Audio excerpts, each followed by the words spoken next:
Milotem-baovao mitiarina ity nanatitra pirofo hafa teny amin'ny HCC ao anatin'ny fitoriana ny filoham-pirenena androany ny solombavahoaka ho an'ny fanovana ny 13 aprily teo.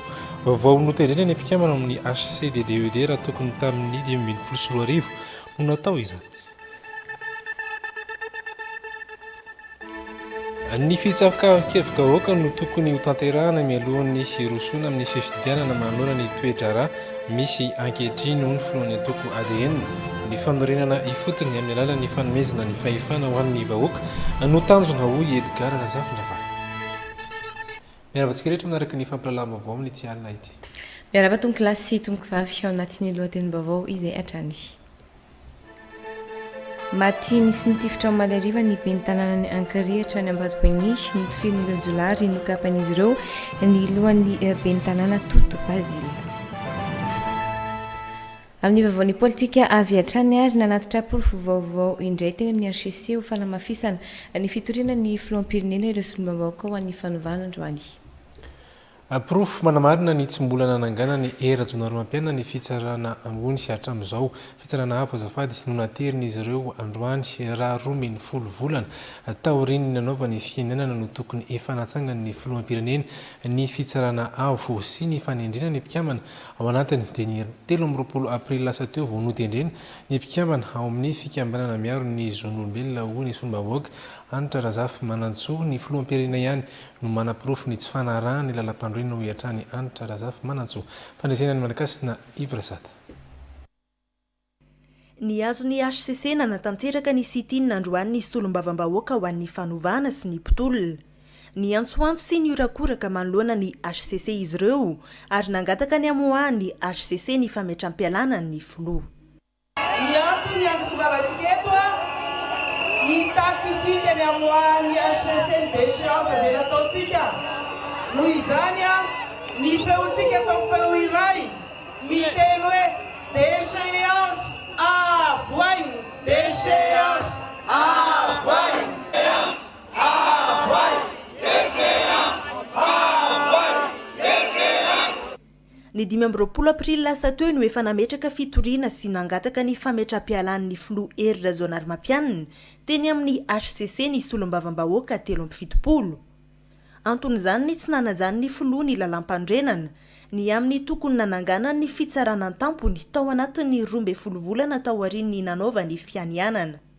Nitondra pirofo hafa namafisana io fitakiny io teny amin'ny HCC ihany koa androany ny solombavam-bahoaka ho an'ny fanovana.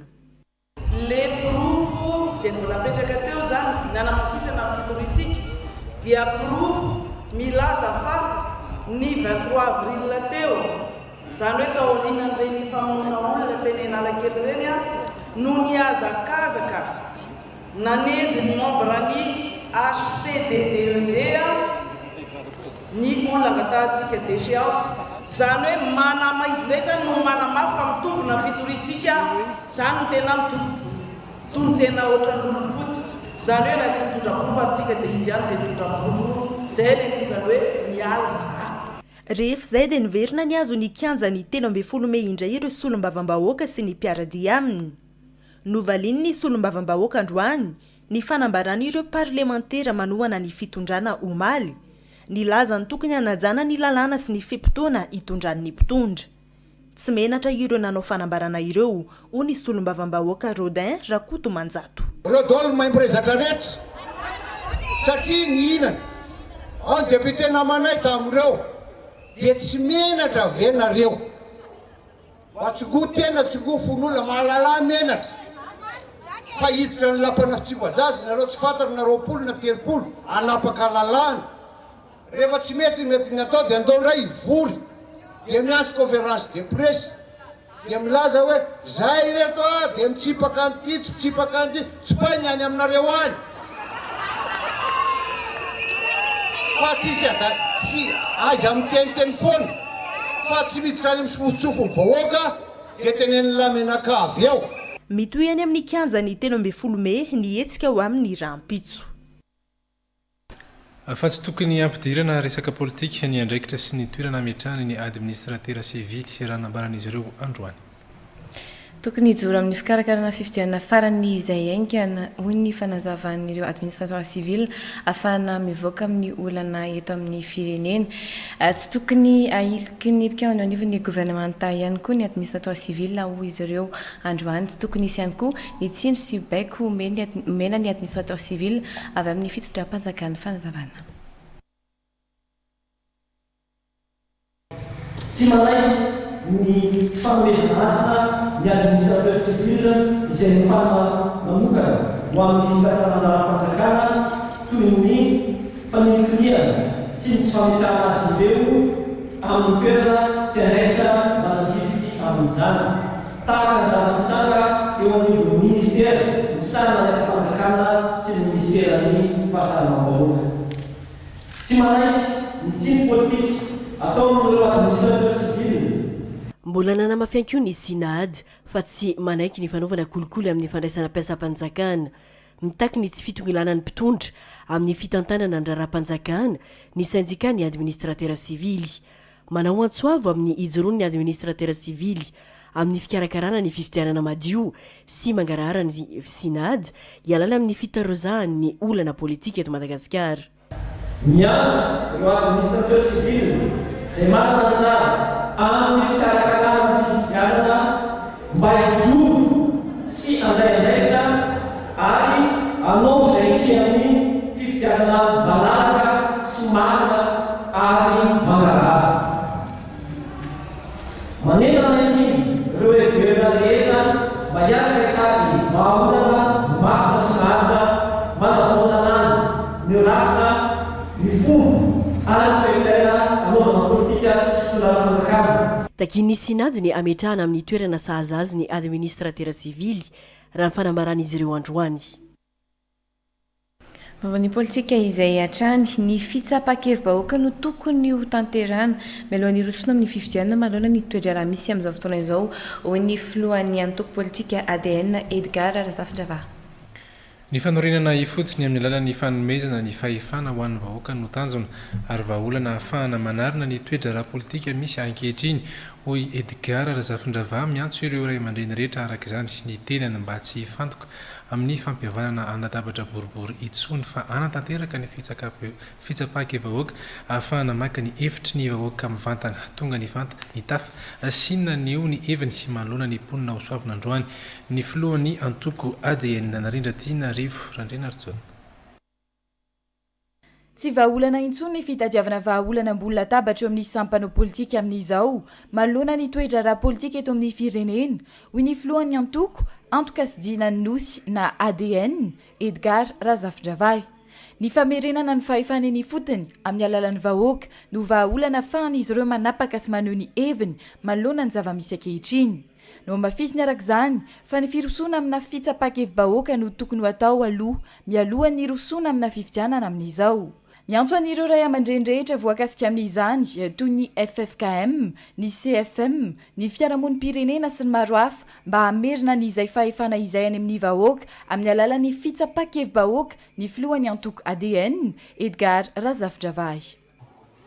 Kare mba haverina ty fotony ny fanapahana ny hevitra rehetra alohan'ny rosoana amin'izany fifidianana zany alohan'ny rosoana amin'izany fifidianana zany kare andore tsika aloha iroso amin'ny fitsapakevim-bahoaka alore andole rotsika anao fitsapakevim-bahoaka antanina mihitsy aloha ny hevitry ny vahoaka amin'izao crise politique zao nahoana moa tsy rahan'olom-bitsy ozy ateo tsy rahan'olo tokana tsy rahan'olona telo tsy rahana olona efatra fa raham-bahoaka zao crise politique zao satria fiainam-bahoaka nge no lasa takaminainy ka tsy alao very tompokoa atao fitsapakevim-bahoaka antanina vahoaka amin'ny heviny zany dôly amin'ny tany rehetra era-tany raha misy zavatra manahirana eo amin'ny firenena iray ka heverina fa tafiditra takaminaina amin'ny fiainam-bahoaka diza no antanina voalohany manao referendum misy manao fitsapakevim-bahoaka izy hoe ahoana rea ny hevitrareo vahoaka amin'izay anasoavana amin'ny fiainanareo tonga ny tafa sy naneho ny heviny manoloana ny mponina ho soavina androany ny filohan'ny antoko ADN. Atrangampiaramonina kosa indray maty nisy nitifitra omaly ariva ny ben'ny tanàna ankirehetra ao Ambatopoiny notifirn'ireo jiolary nokapain'izy ireo ny lohan'ny ben'ny tanàna Toto Basile ny volana oktobra lasa teo nefa nisy nanafika ny tanàna nisy an'ity ben'ny tanàna ity ary lasan'ireo avokoa ny ombony voafidy tamin'ny anarany antoko mapara moa ity ben'ny tanàna ity. Tao atapy-tanàna ny Ambatopoe no nitrangana efa amin'ony ity ben'ny tanàna avy ao Ankirehitra ity. 3 metatra mialohany atongavany tao an-tranony no nisy nitifitra ity ben'ny tanàna ity. Tokony tamin'ny fitora riva teo no nisy nanakana teny an-dalana izy ary noho ny vonoiny ireo dahalo avy hatrany. Hahody amin'ny fito arivariva izy misy nisakana a 20 metra tsy hiditra ny tranony. Voatifitra izy dia sady lavo izy zany mbola nikapaindreo meso. Efa nisy nanafika tany an-tanàna tao Ankirehitra ity ben'ny tanàna ity ny volana oktobra lasa teo ary lasan'ireo dahalo avokoa ny ombony. Ny faran'ny volana oktobra nefa no efa nisy voasambotra tamin'ireo mpanafika saingy nisy navotsitra noho ny tsy fampiny ny pirofo. 3 oktobra 2017 izy nefa nitapy zareo tao an-tranony teny Maraboaly fa tsy tao show ihany fa tsy tao izy tamin'izay dia zay tsy nahafatesan'olona azy. Dia nidina tany an-toerana ny gendarmerie mbany district nanao réunion mensuelle mandamina ny zavatra io tamin'izay fotoana zay zany efa nisy anaran'olona anapo tena miverimberina raha ohatra natao ankety le olona tao anaran'olona niverimberina ny samorona ny anankiray dia ny anankiray zany mbola tsy voasambotra aloha. Dia anankiray samborona tsisy afaka nanojoro olombelona dia navotsotro. Fa ny zavatra tena zavatra zany miady amin'ny tsy fahamarinana io ary manelingelina mpitondra maro nampahefanao amin'ny komina misy azy zay raha zay. Efa lehibe ny dina atao amin'ny faritra Ambatopoe moa ity ben'ny tanàna Mapara ity. Famitaky ny ananganana ministera manokana ho an'ny fananantany ny filohan'ny voamera-panadiady makasika ny fananantany eo anivon'ny antemera-pirenena ny solombavam-bahoaka Naivo Raholdinina. Io ny vahaolana isoroana izao aty sikrotana misy eo anivon'ny fananantany sy amin'izao fotoana izao i Naivo Raholdinina lasan'ny vahiny avokoa ny ankamaroan'ny tany eto Madagasikara ary mbola manome ivana izany sy ny lalàna makasika ny Z2S tokony olona manam-pahaizana makasika ny fananantany ihany koa no mitantana izany ministera izany mba tsy hanaonao foana toy ny misy amin'izao fotoana izao raha nisy nambarany sy fandraisana eny makasina Ifandrasata. Tsy vao izao no nisy ny olana teo anivon'ny fananantany fa efa hatramin'ny ela hoy Naivo Raholdinina. Mirongatra ny ady tany hoy izy ary mihamaro ihany koa ireo manambolana vahiny mibodo tanin'olona efa nohajariana mandritra ny taona maro. Mila fahaizana ny mandamina izany ary olona nandalina manokana makasika ny fananantany ihany no afaka mamaha io olana io. Tokony asiana ministera manokana misahana ny fananantany eto mba hisorohana ireo olana ny fananantany rehetra ireo ohatra ny Naivo Raholdinina filohan'ny voamera ny fananantany eto Madagasikara. Amin'ny resaka olana fananantany io zany dia tsotra efa tamin'ny teteza mitako efa filohan'ny voameran'ny fanajariana ny tany ny olana amin'ny ady tany fa io tsy voavaha mihitsy io raha tsy ajoro ny ministera ny fitantanana ny fananantany sy fandrefesa-tany. Raha mihoatra anareo fotsiny ahako hoe raha ohatra ve ministera ny fahasalamana ka inspecteur ny domaine ny atao ministra dia hainy zany zay nge ny olana ny ohatra amin'izay tokony ho teknisianina ny domaine no hitantana ny resaka fananantany io ary rehefa petraka io na reny Z2S na resaka lalàna rehetra reny milamina daholo reny ka eto tiana mafy hoe za mimbokevitra amin'ny syndicat-ny inspecteur ny domaine sy ny topografika satria tsy ho voavaha mihitsy io olana fananantany io raha tsy olona teknisianao amin'izao fotoana izao nge tsara fantatrareo mpanao gazety fa vanonjato anie ny sonitsy voasony ao satria le ministre ny aménagement mpampianatra pikaka ministre taloha dokotera Mbipy dia mba alaivina hoe dokotera Mbipy hoe nitsabo fananantany ka eto tia metraka mazava ary tia hitsaka ny sainy rehetra hoe io olana rehetra eto Madagasikara io raha tsy ny teknisianina no mamahany io tsy voavaha io ekeko fa poste politika io fa tsy hoe rehefa lasa mpanao politika le olona dia lasa tsy manininina intsony fa raha keliny amam-polony isan'andro voaraina voamera mpanadiadin'olona amin'ny fananantany dia ajoroa ministera raha io no nisy teka fitatana fananatany fandrefesatany dia apetrao ny teknisiana ny domaine tsy topografika dia mino anareo fa imbolana dia voavahy olana fananatany io ary narengesaka mandeha ery hoe fisokirina tany sy ny sisa raha vao miaingy amina teknisiana le volavolan-dalàna dia mino fa tsy rejeté-ny ACC tsony. Fandarana manokana eto amin'ny TV Plus Madagascar anasana ny Maharavo Ratolo-Janahary sy avy amin'ny DFP. No fototra ny olona eto amin'ny firenena dia tsy ireo loi électorale ireo fa ny lolony tsy maty manota ny kolikoly ataony reo mpitondra fanjakana ambony en présidence reo manodidina filoham-pirenena reo latsaka ambany ry zareo ndray tsy maty manota ao andapa ao reo zay nge ny tena fototra ny olana eto dia mba andao ifampiresaka amin'ny bianco inona tsy tokony déclenchena andao no ifampiresaka amin'ny procureur général ny cour suprême inona tsy déclenchena fa raha ny président république mbala mialokaloka ambadika l'autre cour de justice fa angano conseil spécial la président république mialokaloka ambadika l'autre cour de justice angano fianakaviana ny raha alany sy ny zanany sy ny vadiny anga voaro ny zany zavatra rehetra zany io no mampirehareha ny mpitondra fanjakana eto amintsika. Raha anao eto amin'ny TV Plus Madagascar ny alakamisy 17 Mey aorian'ny fampahalalam-baovao. aza tonaraka izany sy ny manaraka ny fandarana manokana ny sampany fampalam-baovao ny TV Plus Madagascar iny aorian'izao vaovao national izao vahiny amin'izany moa ny mpikamana eo anivon'ny DFP Maharavo Ratolo-Janahary fantatra amin'ny hoe todo.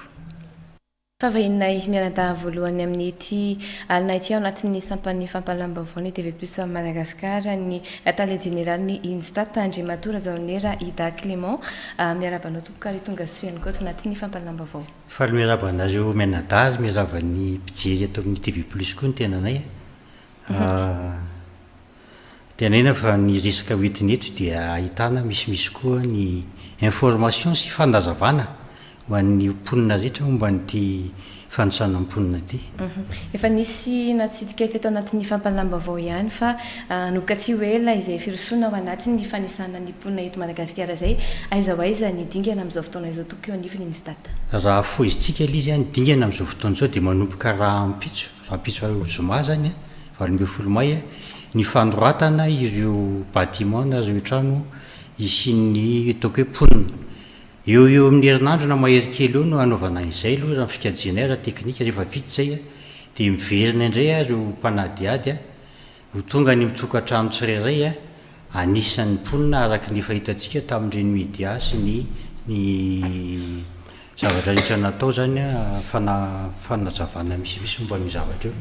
Ina moa ny zavatra tiana marina dia voalohany ity zavatra ity dia ho antsika menakavy ka raha ohatra mandery mpanady ady reny dia mingavy ny manam-pahefana rehetra isan'ambaratongany ny tianotenena amin'izany dia ny préfet, ny chef de région, ny fokotany manam-pahefana zany mba hanampy ny fanaovana ny asa fanadiadiana ho an'ireo zanakitsika reo. Dia faharoa manakaraka izany koa itsika ny mitokantrano tsy tokony hisy fanahina natahotra fa andray moramora ary ampitiavana an'izy ireo mba azahoantsika tarehimarika tsara ho an'ny mponina atao hoe lovan'ny taranaka satria afaka folo taona indray nge vao isandray izany fanosana mponina zany. Ny tena anisan'ny manitikikeny any atokantrano zao Andriamatora tale généraliste hoe ohatrany ahoana moa zany tena fizotra le izy ataontsika hoe pratiquement parlant le hoe fanosana maka ao an-trano mihitsy ve dia manisa tsiraray sa ohatrany ahoana le fandeha. Pratiquement zany zao fandeha rehefa tonga zany reo mpanisa reo tondra taratasy izy angalany ny isan'ny olona mitokantrano dia manontany izy raha ohatra moa misy zany ny livret de famille sy ny taratasy mpanjakana dia verifiena na anamariny amin'ny alalan'iny izy fa na tsisy azy dia izay fomba hotenenany ao amin'ny fianakaviana ihany no azahoany ny tarehimarika. Tsy nisa ihany akeno alainy efa hoe vavy asa lehibe indrindra raisin'ny izay mpianakaviana zavajavatra ohatr'izany zany no hitantsika mahalehibe an'ity fanosana ny mponina eto Madagasikara ity. Anisan'ny mety ho manitikitikeny any atokantrano koa hoe ahoana no ahafantaran'ny olona amin'ireo mpanisa tsara mihitsy le fanontaniana tena tsotra kely izy satria isy batra zany miditra zareo ankoatr'izany moa ny zahana atao mafy be mihitsy sensibilisation mba tsy sy ny fanahina sy ny elanelana eo amin'ireo teknisiana midina toerana sy ny tokantrano zay ova tamina. Anasika sy Andriamatora tale général azafady inona no vokatra ao andrasina ao anatin'izay fanisana ny mponina izay ho atao inona marina. ny vokatra dia taremarika ny samponina amin'ny akabobeny sy mitsinjara ohatra hoe lahavavy mitsinjara koa arakaraka ireo faritra administratif eto Madagasikara. Inona moa ny ilana an'izany? Ireny taremarika reny no fainotra hoentitsika mandresy lahatra raha ohatra misy zavatra ilain'ny firenena eo amin'ny fanakalozan-kevitra hitadiavana loharanom-bola, anaovana politika, manatsarana ny mponina, ary indrindraindrindra koa zany azahoana mampandroso an'ity firenena ity amin'ny lafiny rehetra. Famaranana sy tiany fanentanana Andriamatoa Tale Jeneraly amin'izay fanisana izay nomboka raha-pitso izay.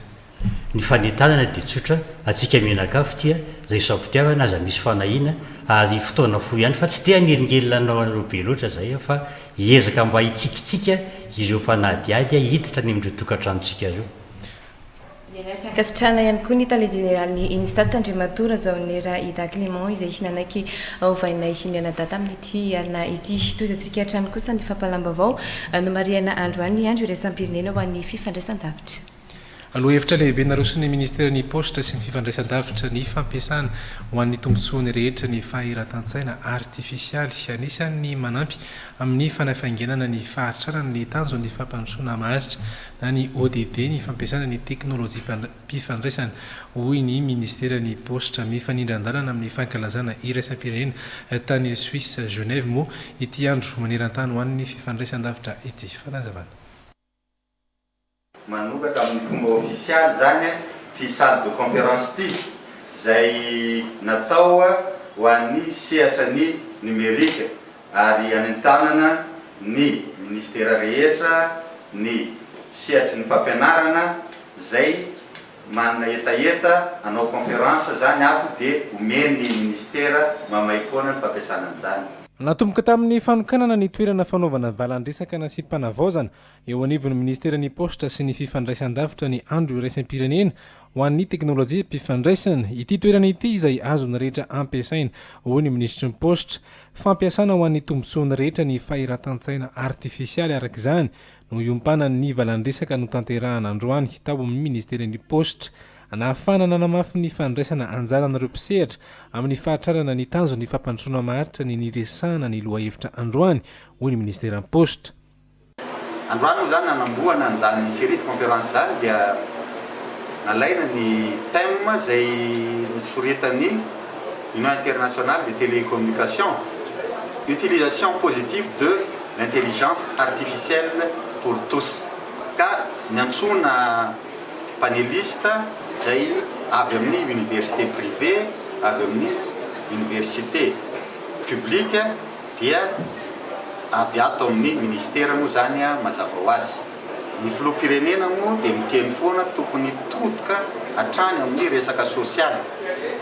Ny androandroany moa zany dia télécommunication mazava ho azy fa société d'information ihany koa zay no kalazaina ko zay zany no natonga anay miaraka amin'ireo mpiasa reo mba mena fitaovana zareo ahafahany maheno ahafahany mijery ny vaovao rehetra misy fa tsy hijerena baolina fotsiny zany. Anisan'ny nisongadina tao tanatin'ny taona maro zao ny fandrosoana ny lafin'ny teknôlôjia mpifandraisana toy ny fahafahana mitahiry antotan-kevitra amin'ny alalan'ny cloud sy ny maro hafa. Ankoatra ny fampitaovana ny sehatra maro isan-karazany na mpitaovana fahitalavitra numerika ihany koa ireo mpiasan'ny ministeran'ny posta amin'ny mahandro maneran-tany ho an'ny teknôlôjia mpifandraisana ny androany. Iverenantsika mahakasika ny politika manohana amin'ny fanatanterahana fifidianana madio sy ekena rehetra eto Madagasikara ny fanjakana norvégiana raha nambarany lehibe ny Brown eto Madagasikara. Ny fifidianana ihany no lalana ahafahana misoroka ny fifandonana sy ny herisetra ateraky ny tsy fifanarahana eo amin'ireo samy mpanao politika hoy ny lehibe ny Brown masevoany Norvège. Ankoatra izay vola fanampina hatrany amin'ny 10 alina sy $7 ihany koa no nomeny masevoany Norvège fanatavana. Efa tao anatin'ny 10 taona no niara-niasa i Madagasikara sy ny fanjakana norvéziana. Niatomboka tamin'ny fahatongavana misionera norvéziana teto toerana izany. Nivoatra hatrany anefa io fiara-miasa teo amin'ny rotonta io. Mikasika ny raharaham-pirenena amin'izao, nambarany lehibe ny Brown ny masevo norvéziana fa ny fanatanterahana fifidianana eken'ny rehetra no vahaolana hialana amin'ny korontana. Nous pensons que les élections sont très importants et nous espérons que les élections soient crédibles, paisibles, transparentes et inclusives. C'est très important pour garder la gouvernance démocratique à Madagascar. Et si ça veut se stabiliser, parce que l'histoire est pleine de cas différents, n'est-ce pas, cas où les élections se sont développées aux violences, n'est-ce pas. Mais si j'en arrive à des élections paisibles cette fois, ça peut changer les choses, nous espérons. Anisan'ny sehatra avatsiana vola ny fambolena sy ny fiompiany ary ny fanatsarana ny kalitaon'ny fanabeazana. Tafiditra tao amin'ny fanohanana ny fiompiana sy ny fambolena ny fametrahany norveziana ny fifamanao reo vakina karatra sy ny sekoly fianarana momba ny fambolena sy ny fiompiana. Famatsim-bola hatrany amin'ny 10,7 hetsy no omeny ny fanjakana norveziana anohanana ny fampandrosoana Madagasikara amin'ity taona ity. No Mariana Androany teny Ivandry ny fahaleovan-tena ny Norvège. Efa tonga nitsidika ny finaran-tsoa ireo fikambanana agence de voyage sy ny tour opérateur izay ao anatin'ny top eto Madagasikara. Ny hôtel Victoria no mikarakara sy nampiatrano ny edokotoro izay nentina nampahafantarana ny Victoria Hotel Fianaran-tsoa. Teo ihany koa ny fiaramaisa tamin'ny ORTF nampahafantarana ny toerana azo tsidihana ny faritra mba tsy ho toerana fandalovana fotsiny ihany i mahatsiatra ambony sy anisan'ny hôtely. Manaraka ny fenitra takin'ny mpizahantany sy ny hôtel Victoria raha ny fanazavana. André Rakotonirina TV+ Fianaran-tsoa. Manana ny mampiavaka azy ny hôtely Victoria eto Fianaran-tsoa na amin'ny fikarakarana sakafo aroso an'ny vahiny na amin'ny fandraisana ireo vahiny tonga mitsidika. Ny efitrano fandraisam-bahiny dia manaraka ny fenitra ary afaka mamaly ny filany tsirairay raha ny fanazavana. Eto Fianaran-tsoa dia isaorana be dia be ny finiavan'ny hôtely nahafahana iny tsidika ireo toerana azo amidy teto amin'ny touriste eto Fianaran-tsoa. Ny tany amin'ny Filomalaza dia ny tanàna ambony sy ny artisanat Betsileo. Dia misaotra ny mpiara-miasa rehetra ihany koa nahafahanay nahafantatra bebe kokoa momba ny Fianaran-tsoa sy nahafahana ihany koa nanatevina fahaiza-manao ahafahana mivarotra bebe kokoa sy mampiroborobo ny fizahantany eto Fianaran-tsoa. Ny tour opérateur na ny nagasy na vazaha mitsidika ny hôtel Victoria fa tsara ny fandraisana mety ny trano ary mahafinaritra ny fandraisana teo. Mahafinaritra ny nandraisan'ny hôtel Victoria anay tsara ny fandraisana, ny sakafo mahafinaritra, ny efitrano azo andraisana ny vahiny tsara, mahafinaritra. Hoantsika izay tonga mivahiny eto Fianaran-tsoa dia afaka mandrainao tsara ny hôtel Victoria Ampasambazaha izay manana ny efitrano fandraisam-bahiny malalaka sy misy izay rehetra ilainao toy ny wifi, canal sat. L'hôtel Victoria et l'organisation de cet électour de nous avoir accueillis pendant 3 jours à Fianaran-tsoa. Ça nous a vraiment permis de découvrir les lieux, pour mieux connaître ce qu'on va pouvoir ensuite proposer aux clients, mieux leur donner envie. Voilà, c'est vrai que c'est un très bel endroit avec des chambres confortables, le quartier est calme, tout le personnel est très sympa, très accueillant. Noho ny fiaramiasa amin'ny ORTF dia maro ihany koa ny toerana manan-tantara azo tsidihana ho an'ny mpizahatany tonga eto Fianaran-tsoa. Maro ny nandray anjara tamin'ity etik tour no karakarain'ny Victoria Hotel teto Fianaran-tsoa ity toy ny Détour Madagascar, Corporate Adventure, Ramar Tour, Madagascar Azur, Service Tour, Zika Travel Madagascar, Aloes Travel, Zatour, Alexandra Travel, Madagascar Land of Wonders, Cascar Viazi Tour, Ed Voyage, Discover Madagascar, Silver Wings. Fahaviana eto Antananarivo kosa isika nankalaza ny faharoapolo taona nanabeazan'ny tanora ny lycée Saint-Michel ao Itosy ny mba hitondra vokatra ahatra mandrakizay ny teny fanevano safidiny ny sekoly tamin'ny alalan'ny fotoam-pivavahana lehibe izay notanterahana andro amaraina no nanamariana ny ivony fankalazana raha tsika ny fanazavana makasika izany. Ny taona 8 no nijoro teto Itosy ny lycée Saint-Michel. Tamin'izany fotoana izany Zara raha nahatratra 700 ny isan'ny mpianatra. Amin'izao fotoana izao kosa efa mahatratra 4,000 izany. Notezana atao anatin'ny fiezahana sy ny finoana ireo mpianatra ary isan'ny mampiavaka ny sekoly ny fitezany amin'ny lalan'ireo pretra karmelita. Mopera Mikael moa zany zao no mitondra eo amin'izao izy zany ny fahaenina eto zany dia sekoly tantanandro Mopera Karma dia le haim-panahy iainandro Mopera Karma zany ezahana ihany koa tena trandrahana mihitsy mba iainan'ny mpianatra eto zany ohatra hoe ny charisme iainandro Mopera Karma ny vie de prière amafisina mihitsy zany zay mba tena iaina mivavaka ny ankizy. Efa naharitra herinandro ny fankalazana ny faharoapolo taona ny lycée Saint-Michel Itosy. Natomboka tamin'ny filaharam-be ny mpianatra zany, ny flash mob, ny lamesa lehibe teo amin'ny fitokontanin'ny sekoly, ny fampirantiana ary ny fiaraha-misakafo lehibe miaraka amin'ny ray aman-dren'ny mpianatra raha ampitso. Androany moa zany hitantsika zao lamesa dia aveo misy fiaraha-misakafo dia raha ampitso misy vary be menaka zany miaraka amin'ny ray aman-dreny ny ray aman-dren'ny mpianatra zany.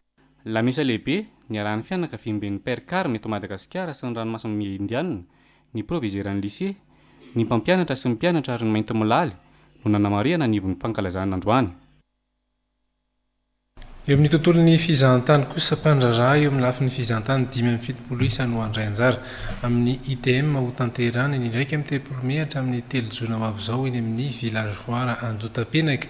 Iompana betsaka amin'ny fampafantarana ireo arena ara-boajanahary sy ny tontolo iainana mampiavaka ny Madagasikara ny hetsika ITM 740 hoy ny ofisy mpirenena misana ny fizahantany Antra Lanarso omegana ny efitsona.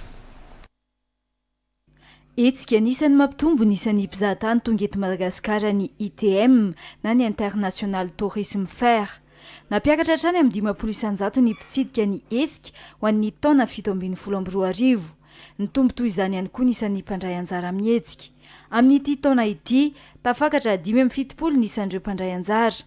Ny iraika amin'ny 30 mehatra amin'ny 3 jona ho avy izao no anatanterana ny ITM 712 eny amin'ny village voara Anjotapenaka. Ny fahatongavan'ny vahiny aloha dia hatramin'izao dia confirmé daholo le tour opérateur, agence de voyage, blogueur any avy any France, Allemagne, Chine, Hongrie zay tokony ho tonga eto Madagasikara. Donc tsy hisy olana mihitsy hatramin'izao fa dia mandeha arak'izay ny eritreretina ny ITM sy ny fikarakarana azy. Ary efa ny teneniko teo hoe ny stand dia efa 95% ny donc 5% zay eritreretina hoe d'ici une semaine dia ho feno stand rehetrarehetra. Dia misy an'le 570 éducteur zany hoe tour opérateur, journaliste, blogueur zay ho avy. Misy mpandraraha teratany vahiny ihany koa andray anjara amin'ny etsika. Afaka hijery fiara-miasa amin'izy ireo araka izany ny mpandraraha raha toe-karena malagasy. Eto amin'ny firenena dia efa manarakarak' izany araka ny voalaza fantatrareo moa fa tamin'ny heritaona zany ny firenena sinoa ny invité d'honneur dia manantena mihitsy zany zay amin'ity taona ity vokatra manomboka amin'ny haute saison zany amin'ny fahatongavan'ny sinoa ary amin'ny ETM zany mbola misy agence de voyage sinoa anankifolo mbola ho avy dia zany dia tena mbola manamarika hoe tena mbola tena hoe lina amin'ilay Madagasikara mihitsy zany le ny sinoa amin'ny fahafantarantsika anazy moa dia hoe ny tena tia makaty dia mijery ny allée des baobabs sy mijery ny zavaboary indrindra fa ny forêt primaire sy ny lémurien dia zay dia manatena vokatra foana zany amin'ny zavatra ataonay tsy mora ny manao zavatra ary indray elaela mihitsy ny ataontsika amin'ny teny vahiny hoe retour sur investissement fa zay zany mijery lavitra hoe na ohatra araka hoe tonga amin'ity taona ity le agence de voyage mety afaka roa taona izy vao mandefa client fa aleo fatany tsara aloha le destination dia tsy manana fanahina mihitsy izy mivarotra ny Madagasikara rehefa fatany rehefa makaty izy miaraka amin'ny office du tourisme. No tanterahana androany ny fifanaovatso ny mpiara-miasa teo amin'ny ONTM sy ireo mpanohana amin'ny fanatanterahana ny ITM ho an'ny taona 2012. Vaovao mahafinaritra tonga ny arahaba sy nanatitra roapatsa ho an'ny tony an-dahatsoratra lefitra eto amin'ny TV Plus Madagasikara mampitiana andrembololona androany ny solotena ny ekipa ny TV Plus Madagasikara rehetra tamin'ny nahazony zaza vavikely alatsinainy lasa teo. Salama tsara avokoa ny zaza sy ny reny teo ampiterahana izay eto amin'ny TV Plus Madagasikara moa dia mirarisoa ho an'ny mampitiana andrembololona sy ny vahiny kely sary ny Omega Ranefzone. Ny alatsinainy lasa teo no teraky jonary Amintso Asmina, zanaky mamitiana andrembololona toy ny an-dahatsoratra lefitra eto amin'ny TV Plus. Milanja 3 kilao sy 100 i Amintso Asmina ary salama tsara izy sy ny reniny. Jonary Amintso Asminany anarany a tamin'ny alatsinainy izy niteraka dia 3 kilo 600 zany izy tamin'izay vao teraka izay. Tonga ny arahaba sy nanatra ny ropatsa ho an'ny fianakaviana ny solotena ny ekipan'ny TV Plus ary nitondra ny teny Firarintsoa. Reto zahay solotena-ny mpiasa rehetra eo anivon'ny TV Plus Madagasikara mitondra aty aminao ny teny aloha fialatsina avy amin'ny PDG izay vao tonga omaly zany moa zany avy nandeha lavitra be dia tonga ao izy zao makamakaina kely. Reto zay mitondra ny fiarabana ho anao ny zaza, ny tokantrano, indrindra ny zandriny, zokony izay nahazo zandry vaovao. Dia ny rarina moa zany dia hitombo ny zaza, hitombo ho salama, hitombo halava, hitombo fahaizana ary hitombo saina ihany koa. Fanaontsika moa zany eto amin'ny TV Plus Madagasikara dia misy zany ny ropatsa.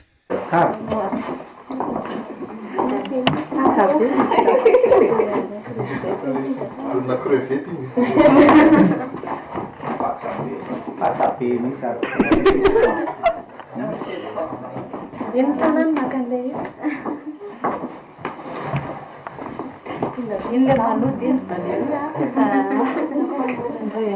Nitondra ny teny fisaorana ho an'ny TV Plus tonga namangy sy ny rarisoa ny iray ny Mamitiana Andrembololona. Amin'ny anarany Mamitiana zay vao nahazo zaza tamin'ity herinandro ity dia maneho fisaorana itony anareo rehetra tonga maro be tahaka izao, tonga ny rarisoa, tonga noho ny fihavanana sy ny fankatiavanao amin'ny TV Plus. Tsisy teny maro azo tenenina moa mikasika an'izany fa dia fisaorana sy fankatelemana tompoko dia mba engane mba hitohy hatrany zao fankatiavanao amin'ny fianakaviam-ben'ny TV Plus zao dia makasitraka tompoko. Mirarisoa ny Mamitiana Andrembololona sy ny vavikeliny ny TV Plus Madagasikara. Vadika lafy mavava koa isika vary boba avokoa ny entana mety ny shop avenir etsy Nosy izao ankatoko ny fetiny ireny izao ankoatra ireo fitaovam-pianarana izay mahamatianina. Ny shop avenir dia misy ihany koa ireo fitaovana plastika sy ny kojakoja an-dakozia ary ireo robot maro isan-karazany atolotra ho an'ny mpanjifa afaka manao livraison any amin'ny faritany ihany koa ny shop avenir. Fanazavana. Isan'ny mampiavaka ny shop avenir ny fitaovam-pianarana maro isan-karazany. Tolotra vaovao be indray no omen'izy ireo amin'izao toy ny entana vita amin'ny plastika, misy ny hotpot, rice cooker ary ireo robot maro isan-karazany atolotra ho an'izao fetiny ireny izao. Vary boba avokoa ireo entana ireo. Avenir ety Nosy dia fantatrareo fa matianina amin'ny fivarotana ny fitaovam-pianarana ho an'ny ankizy tahaka ny stylo, ny cahier, ny gomme sy ny sisa rehetra. Ary manomboka volana juin izy dia fanao an'izay varoboba izay fa zao hoentiko nareo tsy zay ihany natao shop avenir. Andonge ianao hoe fa mbola misy ihany koa ny vita amin'ny plastika. Andonge tsika kenareo izy fa misy ny plastika izay fitaovana amin'ny plastika maro dia maro ihany koa. Tahaka ny koveta, tahaka ny chaise, misy ihany koa ny bac à ordure, ny bac à linge, sy ny sisa. Ny shop avenir dia mivarotra izany ho anao amin'ny vidiny mora dia mora. Misy ihany koa ny kojakoja momba ny lakozia zay efa nresako taminareo misy ny rice cooker, misy hoanko cote minute, mbola misy ihany koa ato hitanao ato koa ny momba ny lakozia na ny vilizany na ny boatina orta zay fikarakarana anaovanao ho an'ny ankizy, ho an'ny mpianatra mety tsara mihitsy hitanao ato amin'ny shop avenir izany rehetra zany. Tongavy ianao ato amin'ny shop avenir fa hitanao na sio zany na kovety zany ny rehetrarehetra mihitsy. Afaka manao livraison any amin'ny faritany ihany koa ny shop avenir ho an'ireo izay maniry izany. Afaka miantso ny laharana 033 45 115 81 ireo izay te hanjifa ny entana ao amin'ny shop avenir. Etsy Nosy ampitany assurance mama no ahitana ny shop avenir. Mivoha manomboka amin'ny 7 maraina hatramin'ny 5 sasany hariva ny magazay. fa mbola mitoy ny etsika ny tatatata production amin'ny fandefasana ny horonan-tsary mihetsika voalohany melokela ho an'izay anao projection antsonina araka izany ireo fikambanana sy ny sekoly an'ny fiangonana izay ilina amin'izany mitoy ihany koa ny filalaovana sary mihetsika ny zoma 20 meo avy zao amin'ny sivura maraina ao amin'ny la famille Salazamay Thomasina dia sy ny casting izay atao ny tatatata production iantsona antsika rehetra ao Thomasina ny tatatata production izay miara-miasa amin'ny RTL sy ny TV+ Madagasikara. Ya faly miarabantsika rehetra mpanaraka ny TV+ amin'ny zao fotoana izao vaovao anankiroa no tsara ampitaina amintsika voalohany a dia mbola mitoy ihany ny projection ny Melkela lay sary mihetsika voalohany fikarin'ny tatatata production miaraka tamin'ny RTL sy ny TV+ ary ho antsika zay fikambanana na sekoly na fiangonana mitady vola dia azo atao tsara ny mbola manofana izy io zany alefa any amin'ny toerana zay mety aminareo ka antsoia ny 33 45 175 18 anaovanao ny famandriana ny vaovao faharoa dia mitoy ihany ny filarovantsika ny sary mihetsika misy film anankiray vaovao ho vokarin'ny tatatata production zay eto Antananarivo sy any Thomasina nanaovana azy efa vita ny tantara efa saky hita daholo koa ny mpilalao fa anankitelo ny mpilalao mbola tsy hita dia zay no anaovanay an'izao filazana zao fa amin'ny zoma zao ao Thomasina ao amin'ny espace La Famille Salazamay dia misy casting restreint hitadavanay andreo olona anankitelo reo ka raha mety aminao dia tongava mitady zay tovavy anankiray be tsy misaraka eo amin'ny 5 ka hatramin'ny 30 taona eo farafabetsany dia mitady zay lehilahy anankiray eo amin'ny 17 taona ka hatramin'ny 10 taona eo be tsy misaraka dia mitady zay tovolahy anankiray eo amin'ny 30 taona eo ao be tsy misaraka ihany koa dia zay no tiana ifampizarana amintsika rehetra raha mahaliana anao zay zavatra zay dia tongava ao amin'ny La Famille ny zoma zao any Salazamay io any Thomasina dia tadio ary zoma zao fa 20 ny volana mai 20 sy 20 ao amin'ny espace La Famille Salazamay amin'ny 7 maraina sara tofoka vahinay mianadaha faharoa amin'ny ity alina ity ny mpanakanto Wawa miarabanio Wawa voalohany magnano mbalatsara ny mpijery TV+ jiaby sy arabiagna manokana koa nareo ato amin'ny TV+. Ya misy ny hetsika ho tanterahanareo ny alatsinainy Pentecosta ho avy zao zay indrindra no tonga avany Wawa eto anazava mahakasika ny hetsika andao arao eto ny vaovao. Zany hoe zay Wawa koa fa miakatra plateau dia fa hetsika jiaby misy ny hetsika atao amin'ny titon 2018 zegny hetsika ray tsy manam-paharoa ataonay ao amin'ny collision amin'ny lundi de Pentecôte zay iaragna amin'ny artiste maromaro tonga ao Elidio Ninance Stéphanie Marion dia aveo mbola misy artiste koa invité za manokana mamarigna izy fa hetsika amin'ny Wawa ambiance 400 volts. Manahona ny fivarotana tapakila Wawa aiza no tokony andeha ohatrinina ihany koa izy io? Ny BM efa mahazatra antsika jiaby ny varavarana zany mivoa amin'ny 7 maraina efa mivoa ny varavarana ao amin'ny collision ao zay mivarotra billet dia ny vidim-pidirana fa mahazatra antsika jiaby natao 4000 ariary na 20 000 FMG.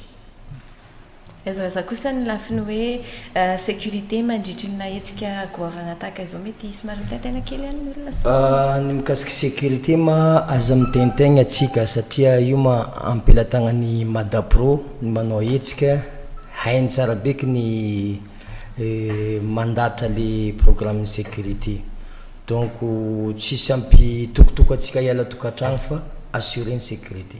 Fanontaniana farany Wawa zay tsy matetiky magnano raha tana dia magnentana fananaka jiaby ho an'ny mpakafy za na ny mpakafy ny artiste Andrianjara ao tongava atsika hiaraka isoma manomboka amin'ny 8 maraina jusaka masoandro mody ny mampalahelo fa ahita samy amoaka zay za manokana tsy ambelako salama mihitsy anareo tsy maintsy mafana azony 400 volts satria fety ny andro dia tongava maro fa raha jiaby efa ok sonorisation varotra be tsisy raha atahorana délestage tsisy.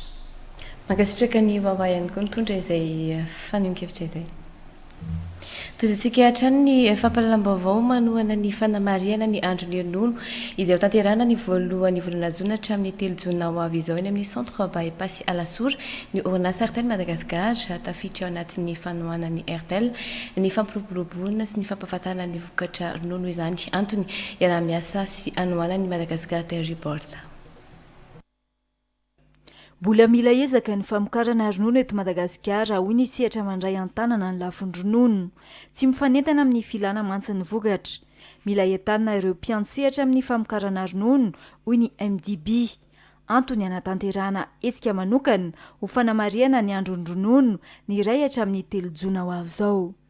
Araka ny fantatritsika moa efa nolazaina dia misy ny hetsika ho tanterahan'ny MDB miaraka amin'ny établissement mirindra sy ireo mpiara-mibonantoka maro isan-karazany anisan'izany ny RTL izay ho tanterahana ny voalohany faharoa ary fahatelo ny volana jona ho avy izao eny amin'ny centre bypass Alasor. Io hetsika io dia natao hampisongadinana ny lalam-piariana ronono eto Madagasikara. Manohana ny fampiroboroboana ny famokarana ronono ihany koa ny orinasa RTL Madagasikara. Ny RTL zany dia mpiara-miombonantoka amin'ny MDB amin'ny fanatanterahana ny andron'ny ronono. Ny MDB moa dia efa niara-niasa tamin'ny RTL nandritra ny taona maro efa ho 10 taona latsaka zao nefa niara-miasa tamin'ny RTL dia efa nanohana hatrany hatrany ny RTL hatramin'izay fiara-miasa izay amin'ity andron'ny ronono ity zany ny RTL dia manampy ny MDB amin'ny fampahafantarana ny hetsika. Nampahafantarina androany ny hetsika fankalazana ny andron'ny ronono. Zao kosa isika dia anaraka ny fandarana fanabeazana io ara hoe. Diovy matetika ny trano sy ny manodidina ho lavitry ny parasy sy ny voalavo fa dio ny mandoro tanety tapenao amin'ny sandry ny vava sy ny orona raha sendra mitohaka na mievina ady amin'ny pesta andraikitro sy andraikitrao. Immédiat, l'école des métiers de l'audiovisuel et de la technologie nouvelle à Madagascar. Formation professionnelle, une formation supérieure destinée aux bacheliers. Vous présente. Moteur. Action.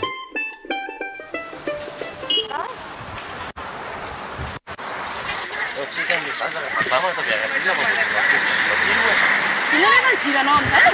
Ino zakila atao amintsika rehefa tatana mamany io. Ah, zakitokitiana izy ihany ao azy. Tena ekonao mba mijery. Ah, karaha mijery tsara koa ianao tsy nandona anazy. Anao mba niakavanana foana le zaza. Ah, tatanako izy fa tsy hitanao nga izy tatanako. Eno ihany rehefa misy mitemba sao dia anenenany. Tsy hitako ino ny diranao amizany. Anenena atao dia tatanako. Sisiny izy ho afatsy. Lalana zona raha aty. Eny a. Ry ray aman-dreny, tatany tsara ary aza atao manamorona ny arabe ny zanakao rehefa iny an-dalana. Ajaho ny lalàn'ny fifamoivoizana. Coupé. Dans la boîte. Ventilé.